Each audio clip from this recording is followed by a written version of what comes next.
What's up, guys? Johnny Chase here, and it's close to 20 to midnight now, my time, and the Sony presser just ended.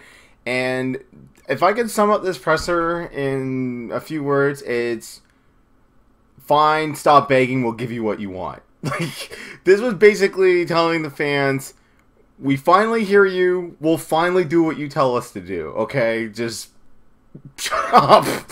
But, yeah, let's go over it. Like, okay, the new Duke Nukem, what I've dubbed the new Duke Nukem of, actually, first, only a geek like me would get this. The main guy, the white guy in the suit, you know, innovation, technology, synergy, friendship, famine, love, hunger. These are the things you have to defeat to be successful in business. He was doing this, and like they were doing this pan around the stage with blue in the background, and like random images would pop up, and the whole time, and this is super geek of me, I'm thinking the second episode of Beast Machines with Megatron inside the Council Citadel, and he's just like, I created an empire, I have forged this entire city into one demonic machine, and I've made technological greatness, and like everything's rotating around. Well, of course, only Duck might like me would notice that. Anyways, he goes, we're gonna open with a game that you've been waiting for a while, and then everyone, you hear one going like, oh, and I'm like, if it's not The Last Guardian, that's the perfect way to troll your audience. But it's The Last Guardian in playable form for the first time in 10 years, because all you've seen is just those two teaser trailers, and everyone's just like, oh god, it's gonna be the best game ever, and I'm like, how do you know? There's no gameplay. And it looks like it's gonna be like Ico and Shadow of the Colossus as before. The only thing I can say though is it does not look pretty by today's standards, and they pretty much said that it's been ported with all the original assets from the 360. From the PS3 to the PS4. So it's going to still look like a PS3 game, just running on a PS4. But hey, it's finally coming out in 2016? Maybe?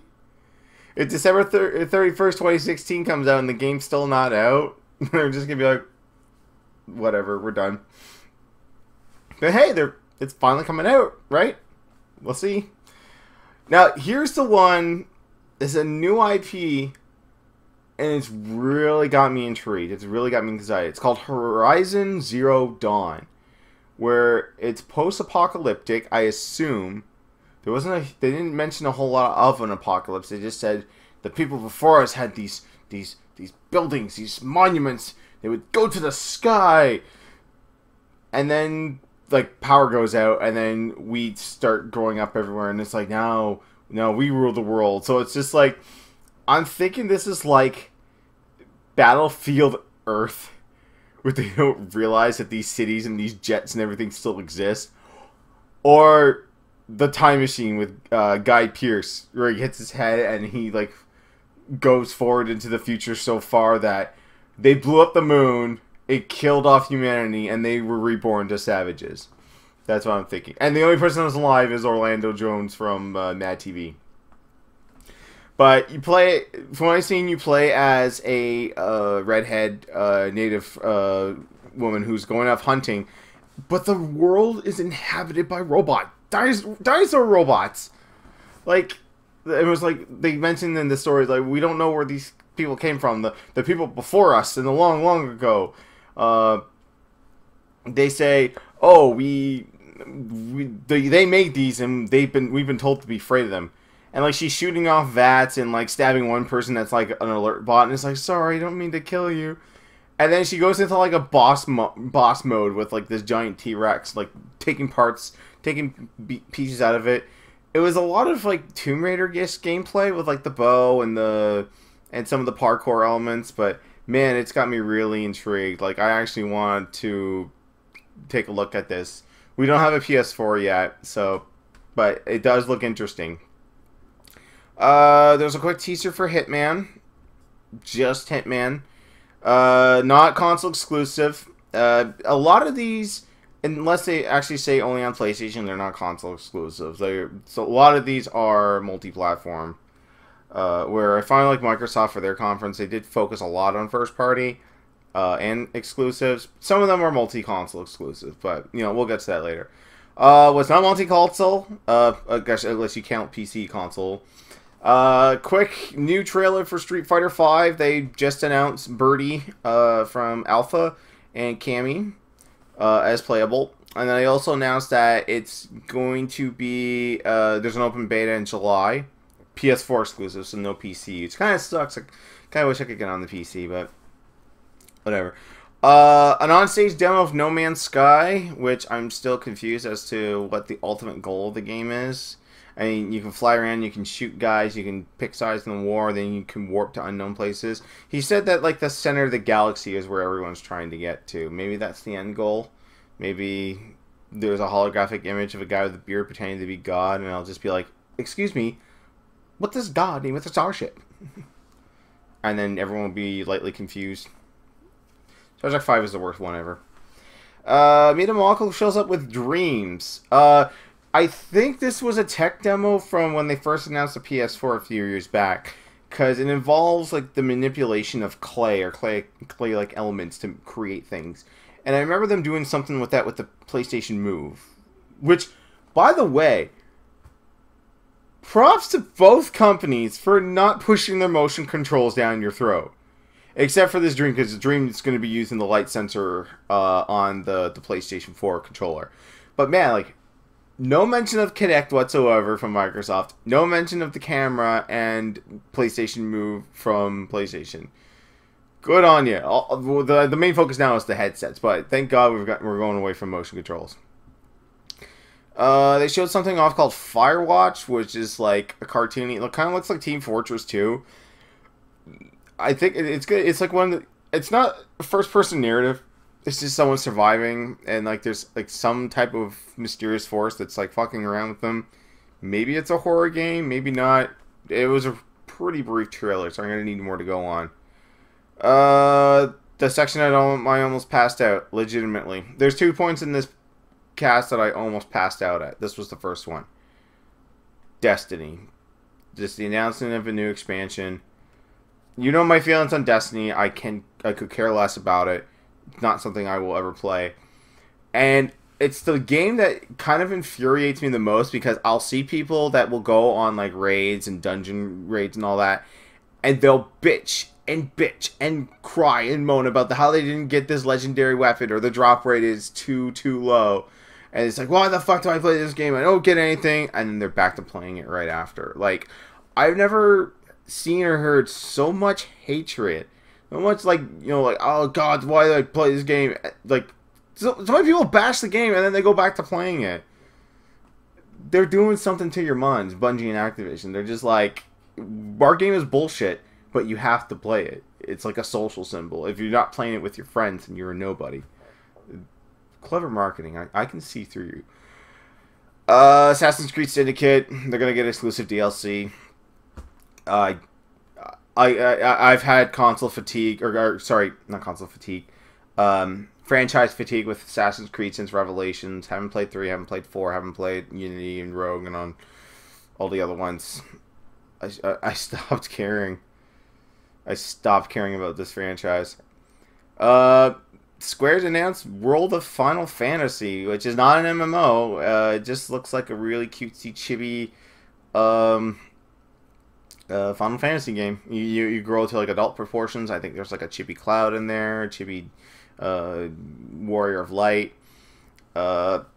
Looks interesting. I need to know a little bit more about it. Whether if it's going to play like a traditional Final Fantasy, you're just going to be going around, you know, XP and all that. And then, and it's actually coming to Vita in 2016. So the Vita's not a legacy platform anymore. They're still going to try and develop for it. So there's that. Vita's not dead. And here's another one that broke the internet. Holy shit. They finally caved. I think it was evident at the PlayStation Access event last year, when they were like, oh, we're bringing you Final Fantasy VII. Yay! The PC port. Fuck you! And then the Japanese guy still trying to say, I'm happy that PlayStation 4 will get PC build of Final Fantasy VII. And everyone's just like, just remake the fucking game. It's not that hard. Final Fantasy, while, in my humble opinion, is probably one of the most overrated of the Final Fantasy games. There's way better Final Fantasies out there. 2, 6, 8, 9. Yes, I said 8. Fuck you. Yeah, 4, 6, 8, 9. In my personal opinion, those are way better Final Fantasy games.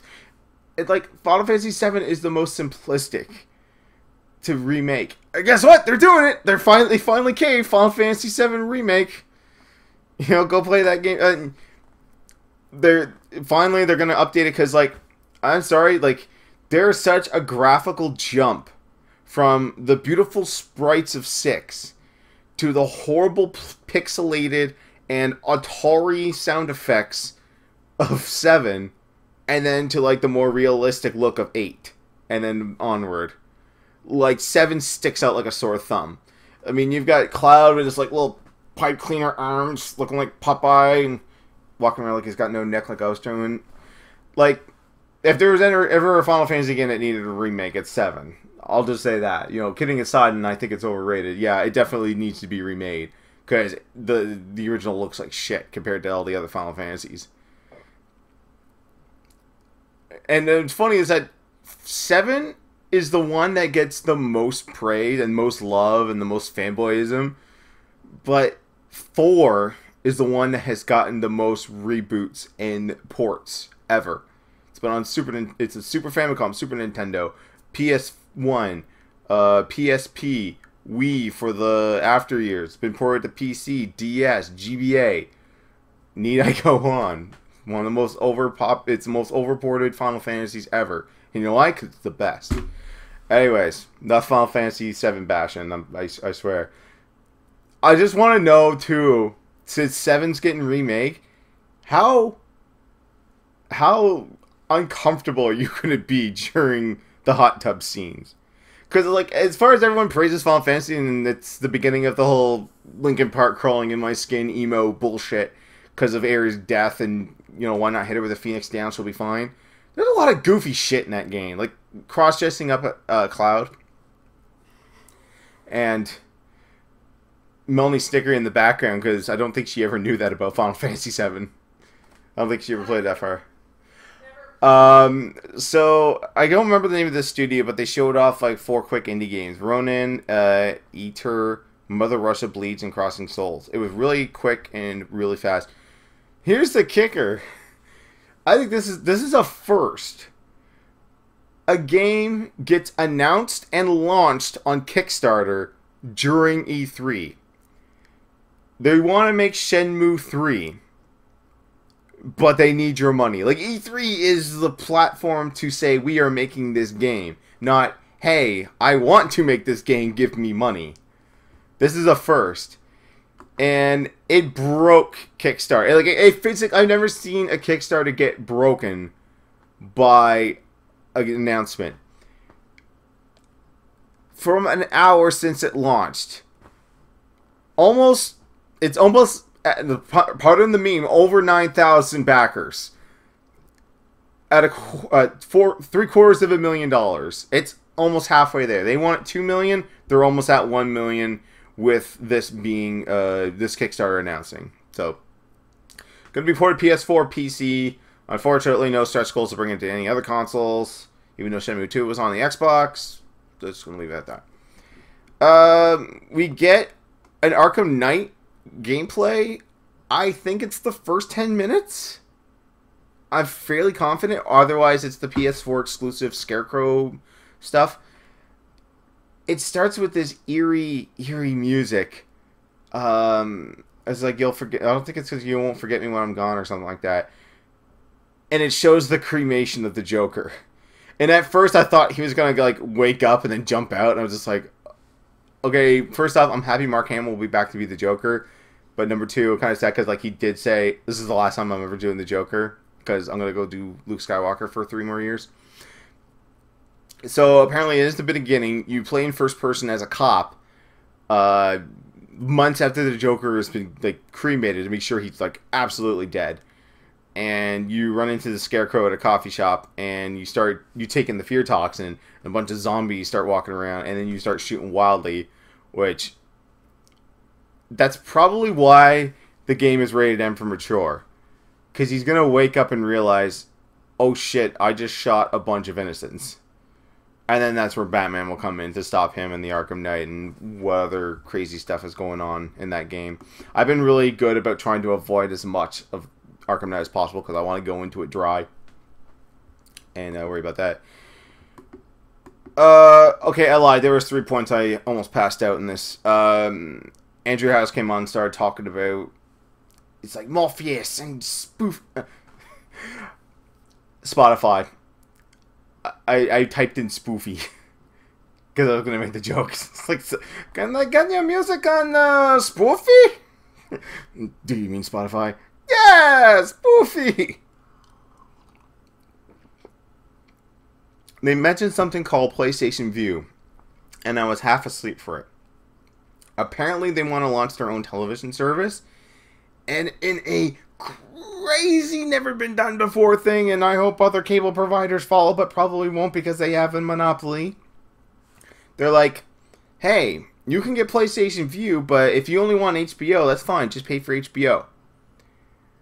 And there's a great South Park episode about the whole cable industry where it's just like, we want to cancel our parents' murder porns. It's like, oh, sorry, you gotta cancel the whole package, and they would just sit there and rub their nipples.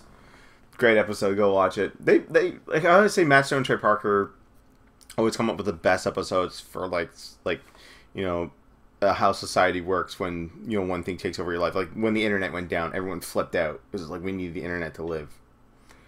By the way, okay, so I'm not covering EA or Ubisoft, but look, they announced a new South Park game. It's gonna play like Stick of Truth, but they switched to the superheroes. At first they were like, okay, we're gonna play superheroes, and then they're just like, oh, no, wrong video game. Okay, guys, change to a new video game. And they go up and they come back and they're the superheroes. So it's like Coon, Mysterion, I can't remember what the, Toolshed. I think that's Stance character. But, yeah, well, to see that. I wrote down, oh yeah, PlayStation mentioned the word TV, they lose. But it wasn't for long. Like, they didn't really stay long on these types of features. So the big question that happened from today, since Call of Duty was not shown on Microsoft, it was shown here because probably due to all those people who bought PlayStation 4s, they had extra money kicking around. It's like, hey, what's your deal with Microsoft for exclusivity on maps? And they're like, 5 million? Here's 7. Bring it over to PlayStation. They're like, okay. So, for the foreseeable future, if you want the maps day one before any other platform, I'm talking PC and Xbox One, you gotta go to PlayStation 4. I don't follow the COD community. I don't know how pissed off they are because I do know the majority of COD players are on Microsoft and PC. Because, sorry Sony, the PlayStation controller sucks for FPSs. Like, when GoldenEye first said that we could do it somewhat on a console, and then Halo came around and said, okay, we can do it better with dual analog sticks. And PlayStation's like, we got dual analog. It's like, yeah, but it's better where the D-pad was and your D-pad here. Because nobody really uses D-pad. Like, everything should be analog. And just like, well, we're not going to change the controller. Unless you bought one of those Batman PS3 controllers. Because they actually designed it to be a 360 controller. That's the only way. Well, I guess if you really want to, you can buy, like, those little USB sticks that will swap your controllers out. Anyway.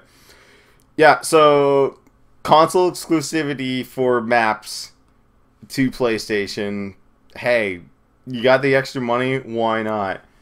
I'm interested to see the numbers of people that will jump from Xbox to PlayStation just for COD. We'll have to wait and see. Yeah, Black Ops 3 was just, you know, it was one of their Future Warfare games. Honestly, like, I know there are, like, small, subtle changes, but they're not enough for me to say, hey, I'm going to go out and buy this game over last year's game. There's 4-player co-op for just regular campaign. And, yeah, and multiplayer, they just showed off. Like, that's the thing, too. Like, looking at Call of Duty multiplayer makes me never want to play online because the average, like, lifespan is, like, 3 seconds. Because, like, I saw people just going, and they were just racking up kills. I was just like, nope. I'll stick to my Space Marine FPSs where I have shields and I can regenerate. They did a montage of stuff. They showed a little bit of that Until Dawn game. It's that survival, it's like that horror movie, survival horror game. I think you're the chick from Nashville and Heroes. Aiden something or other. I don't know. And then they brought in a guy from Lucasfilm to talk about, well, we already know Disney Infinity 3.0 will be Star Wars related. This is a funny thing. Correct me if I'm wrong, but I'm pretty sure with Skylanders, if you bought the first wave of figures, they'll work with every future game. Even if you have, like, those other characters that do, like, the swap. I'm pretty sure. Okay, so if I get, like, Disney Infinity 3.0, does that mean I can take... Like, I can open up Tatooine, and I start off as Luke Skywalker, and I'm blasting stuff, and it's like, you know what? This isn't that fun. Let's put in boop, Captain America. Boom. Now I'm Captain America and Tatooine, and I'm throwing the shield everywhere. Could that work? Or maybe I just pop it up, and I'll just be like, I'm going to be Captain Jack Sparrow. And I put that on. Is that how it works? Or is it just like, new game, new figures, your old figures are now obsolete? That's my understanding. Oh, and if anyone from LucasArts and EA is watching, I know it's now considered the legacy, the expanded universe, the books, the games, any fan-made stuff, but can we please get Force Unleashed 3? Can you finish the story? Like, or at least like Dark Horse, could you finish the story in comic book form? Because it ended on a pretty big cliffhanger. You take down Kamino, you stop the clone facility, you stop your clone cells, and you capture Vader. It's like, we have to know how he escapes and then finishes the first Death Star. Because it's around that time. And I mean, Juno Eclipse has got to die, and like, Boba Fett's chasing them. And the good ending. The bad ending is that, you know, you turn to the dark side and you become evil, and then you become the Emperor's apprentice, whatever. Then you kill Jedi Leia, which was awesome. And then you make Han kill Chewie, and then you kill Han. I want that game. Since you didn't get enough Battlefront at the EA press conference, they're showing it off again this time. It looks like it's a 2-player horde mode. So you're stranded on a planet. I think this is the new one from the new trilogy. God, I can't remember the name of it off the top of my head. It's going to take me a while in repeat viewings of Episode 7 to remember these names. I know it's not called Jacinto, because that's, I can't remember the name of that planet for, anyway. It's definitely not that. It's a planet, and basically it's just like, you know, you're fighting off waves of horde from the Empire. You know, you're fighting off stormtroopers, shock troopers, ATSTs, maybe some TIE fighters here and there until you get saved. I'm really stoked. And then they leave off with Uncharted 4. Oh my god, I've been waiting for a demo to fuck up all day, and it finally happens. It takes forever to load, and then once it's finally loaded and they go through the cutscene, nobody's touching the controller. Nathan Drake is just standing there like...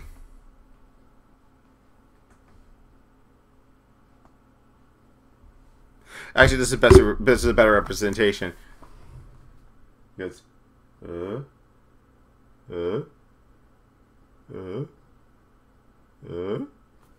fade to black, come back, play the same cutscene, and then we get the demo, which looks pretty good. I'm an Uncharted fan, obviously. I got all 3 games. I'd have 4 if I had a Vita and I'd play Golden Abyss, but yeah. Uncharted 4, Baker versus Nolan. Who's gonna win? As you don't know, Troy Baker plays Nathan Drake's brother in this game. So I'm thinking there might be a show-off, or if they do a new trilogy, you know, Troy Baker, this will be like the face-off of like the overused voice actors. Nolan North versus Troy Baker. Whose voice is strongest? This should be, hey, Ben, Chad, death battle suggestion. Nolan North versus Troy Baker. Who wins that death battle? So that's Sony. I give them a B as well.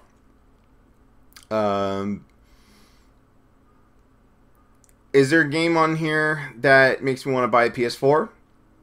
Of course. There's a couple.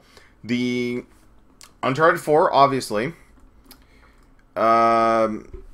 See, Street Fighter, yeah, fine, you got that as an exclusive. You get Microsoft's got Tomb Raider as an exclusive, so, you know, can't make it. I guess with developers this day, you can't make both sides happy anymore. Horizon Zero Dawn has got me really intrigued. I really want to know more about that game. And if it lives up to the hype that I saw, I definitely want to get a PS4 for that game. But they have to drop in price. Here's the key thing, too. We're like 3 years into these consoles now. Only Microsoft has dropped their price. Granted, they had to take a piece of hardware out to do it, but they did it. Sony and PlayStation 4 is still $450 new. And you're like, wow, that's pretty expensive. Yeah, because we live in Canada where our dollar sucks, so everything's jacked up. They won't even jack up. I'm not going to go on a Canada sucks with their fucking dollar right now, and we can't afford to live. Let's entertain ourselves. That's a debate for another day. But yeah, Horizon Zero Dawn gets me interested. Last Guardian, I never played any of those Team Ico games, so I'm not as hyped for it as everyone else is. I'm not even hyped for all. I mean, it's good on them for, 9 years later finally showing gameplay footage. I just feel this is going to be the next Duke Nukem Forever, that it's going to get delayed again. Because they're like, we don't know what we're doing with this game. World of Final Fantasy's got me intrigued. Arkham Knight, but I'm getting it on the Xbox One, so it doesn't matter that it was on PlayStation. I don't care about COD. Disney Infinity, hey, cool for kids. Not my cup of tea. As far as games go, their lineup isn't as strong on Xbox, but I'll still give them a B. I gotta say though, guy who was introducing the Disney Infinity stuff, tone the fuck down. You're just like, we're gonna have the exclusive PlayStation experience for Infinity 3.0 Star Wars. You get the original trilogy before anybody else. Yeah, like, dude, calm down. They're fucking toys. It's a playset. Calm down. Tits, calm them. But what did you guys think of Sony's presser? Leave a comment down below. Let's discuss. I'm actually going to jump into a guy's live stream right now because he's going to be playing some Castlevania HD with his buddies, and I'm going to get into the discussion of today's press conferences, what we liked, what we didn't like, what we laughed our asses off at. So that's it for me. I will see you guys tomorrow for Nintendo's presser. And then I'll make maybe little videos here and there. Maybe one at the end of the week. Possibly Thursday. I hope that's when E3 ends. And that's before a crazy wedding starts. So this has been a crazy week for me, as I said before. Thank you guys for watching. Thank you guys for your support. Give it a thumbs up if you like it. And I'll see you tomorrow for Nintendo's conference. Later.